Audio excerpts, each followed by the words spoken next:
Jadi kalau memang terkait dengan masalah zikir ya, ini sebenarnya banyak riwayat. Jadi setelah kita selesai sholat itu bukan hanya 33, ada juga riwayat 10 kali pun ada. 10 kali subhanallah, subhanallahnya, 10 kali alhamdulillahnya, dan 10 kali Allahu Akbarnya.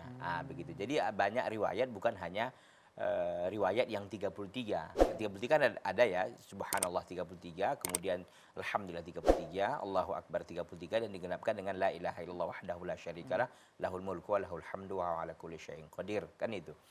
Nah, kalau bagaimana kalau kita ragu ya. Ini sebenarnya kalau zikir ini mau ditambah, artinya lebih dari situ tidak ada masalah, ya tidak ada masalah.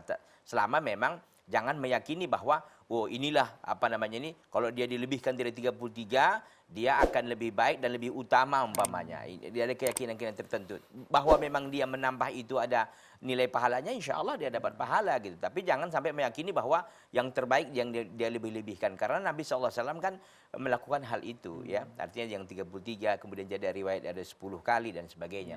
Jadi intinya bahwa kalau saya ada ragu-ragu ya ditambah juga enggak ada masalah. Ini bukan rakaat sholat yang konsekuensinya akan berbahaya dalam pengertian ya. Kalau dia ragu dalam sholat kan caranya dipilih yang paling sedikit kan gitu. Kalau yang ini ya silahkan ditambah sesuai dengan apa namanya ini keyakinannya, supaya dia, karena memang kalau lebih juga tidak akan bermasalah gitu. Bahkan mungkin dia akan mendapatkan pahala dari zikirnya itu.